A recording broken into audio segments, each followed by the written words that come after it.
రాహుల్ గాంధీ గారి నాయకత్వం, రాహుల్ గాంధీ గారి నాయకత్వం, రేవంత్ రెడ్డి గారి నాయకత్వం, రేవంత్ రెడ్డి గారి నాయకత్వం, కేకే మహేందర్ రెడ్డి గారి నాయకత్వం, కేకే మహేందర్ రెడ్డి గారి నాయకత్వం. జై సిద్దిల్లా, జై సిద్దిల్లా.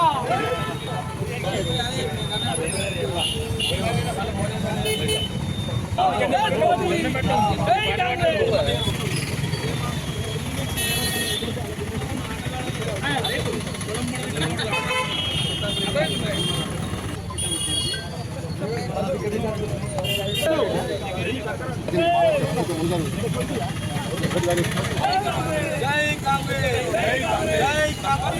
రాహుల్ గాంధీ గారి నాయకత్వం, రేవంత్ రెడ్డి గారి నాయకత్వం, వేచన్న గారి నాయకత్వం, హరిచంద్ర గారి నాయకత్వం, వేచన్న గారి నాయకత్వం.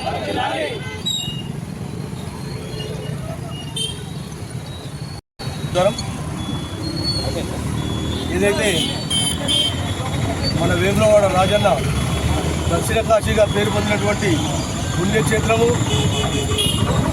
తెలంగాణ ప్రజలకే కాకుండా యావత్తు దేశం నుండి వచ్చేటువంటి రాజన్న దేవాలయాల పునరుద్ధరణ గురించి ప్రజాపాలన ప్రభుత్వం రాగానే గౌరవ ముఖ్యమంత్రి యనమల రేవంత్ రెడ్డి గారు వేములవాడ టెంపుల్ డెవలప్మెంట్ గురించి 150 కోట్లు శాంక్షన్ చేసి అందులో నుంచి 72 లక్షల వరకు ఇప్పటివరకు ఖర్చు పెట్టడం జరిగింది. ఆలయ విస్తరణలో భాగంగా దేవాలయ అభివృద్ధి జరుగుతూ ఉన్న తరుణంలో భక్తుల యొక్క మన్ననలు పొందుకుంటూ కూడె మొక్కులతో ప్రజల కోరికలు తీర్చేటువంటి రాజన్న దేవాలయాన్ని పునరుద్ధరణ సందర్భంగా అక్కడ ఉన్న రాజన్న దేవాలయంలోని ఉత్సవమూర్తిని భీమేశ్వర ఆలయంలో ఉంచి ప్రజల దర్శనార్థం సందర్శించకు వచ్చినటువంటి సందర్భంలో కొందరు ఓర్వలేని వ్యక్తులు దైవ దర్శనం ఇక్కడే కావాలి, దర్శనాలు బంద్ చేస్తున్నటువంటి మాట మాట్లాడుతూ ఉన్నారు. దర్శనాలు బంద్ కాదు, దర్శనాలకు నిమిత్తము భీమేశ్వర ఆలయంలో రాజన్న యొక్క ఉత్సవ విగ్రహం పెట్టడం జరిగింది. భక్తులందరూ వారి యొక్క మనోభావాలకు అనుగుణంగా ఆగమశాస్త్ర పండితుల ఆచరణ వాళ్ళ యొక్క ఆలోచన విధానంతో వాళ్ళు చెప్పిన విధంగా ఆ పండితోత్వంతో వాళ్ళతో చర్చించి అక్కడ పెట్టడం జరిగింది. ఒక భక్తులకు అసౌకర్యం కలగకుండా భీమేశ్వర ఆలయంలో దర్శించుకోవడానికి అన్ని ఏర్పాట్లు కూడా చేసినటువంటి మా గౌరవ విప్పు గారు వారి యొక్క సహాయ సహకారాలతో గత ప్రభుత్వాలు ఎన్నో చెప్పిన మాటలు చేయకుండా విప్పు గారి కృషితో ఏదైతే వేములవాడ ఎమ్మెల్యే ఆది శ్రీరణ గారి కృషితో ఆలయ అభివృద్ధి పనులు చేపట్టడం జరిగింది. ఇది తెలంగాణ ప్రజలందరూ హర్షిస్తూ ఉన్నారు. ఏదైతే సమ్మక్క సారలక్కకు పోయే జాతర సందర్భంగా వేములవాడ గుండా పోయేటువంటి ఆనవాయితీ ఉంది. ఇప్పుడు కూడా అదే ఆనవాయితీని వారు వచ్చి భీమేశ్వరాలను దర్శించుకుంటూ పోతున్నటువంటి సంఘటనలు జరుగుతూ ఉన్నాయి. కానీ దురదృష్టవశాత్తు కొందరు వ్యక్తులు ఆలయంలో దర్శనాలు మూసివేసినని చెప్పి మాట్లాడడం జరిగింది. అది సరైనటువంటి విధానాలు కాదు. దేవుణ్ణి దర్శించుకోవాల్సినటువంటి ఆవశ్యకత ఎక్కడ ఉన్నా సద్వినియోగం చేసుకోవాలి. వారి దర్శనము సజావుగా జరుగుతూ ఉంది. కాబట్టి ప్రజలందరూ గమనించి రాజన్న యొక్క ముక్కులు తెలుసుకోవాల్సిందిగా కోరుతా ఉన్నారు. మొన్నటి రోజు శ్రీ రాజరాజేశ్వర స్వామి దేవస్థానం దక్షిణ కాశీగా పేరుగాంచినటువంటి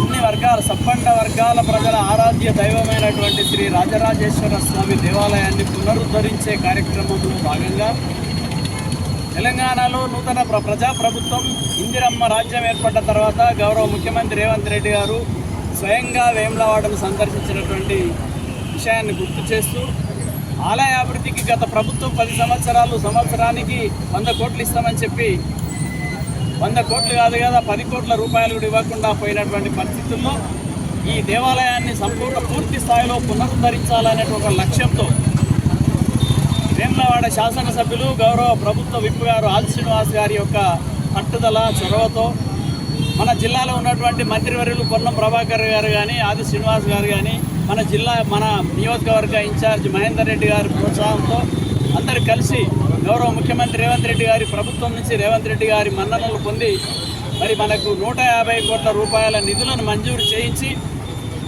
చరిత్రలో నిలిచిపోయే విధంగా దేవాలయాన్ని పునరుద్ధరించే కార్యక్రమం కొనసాగుతున్న సందర్భంగా మొన్ననే రోడ్డు వెడల్పు చేసినటువంటి విషయాన్ని కూడా మనం చూసినాం. రోడ్డు వెడల్పు సందర్భంగా కూడా అనేక రాజకీయాలు చేద్దామనే ఆలోచన చేశారు. కానీ ప్రజలందరూ కూడా సంపూర్ణంగా సహకరించి స్వచ్ఛందంగా రోడ్డు వెడల్పుకు అందరూ సహకరించి అది జీర్ణించుకోలేకపోతా ఉన్నారు. ఇప్పుడు దేవాలయ పునరుద్ధరణ చేస్తే కూడా ఆది శ్రీనివాస్ గారికి కానీ కాంగ్రెస్ పార్టీకి కానీ కాంగ్రెస్ ప్రభుత్వానికి ఎక్కడ పేరు వస్తుందో అనేటువంటిది ఓర్వలేక దీన్ని రాజకీయం చేసేటువంటి కోణంలో ఆలోచన చేస్తూ ఉన్నారు. ఆగమశాస్త్ర పండితుల యొక్క ఆలోచన విధానం ప్రకారం సలహాల మేరకు తర్వాత శృంగేరి పీఠాధిపతి వారి యొక్క సలహాలు సూచనల మేరకు అన్ని రకాల పునరుద్ధరణ కార్యక్రమాన్ని వారి సలహాలు సూచనలు తీసుకొని పునరుద్ధరించే కార్యక్రమం చేస్తూ ఉన్నారు.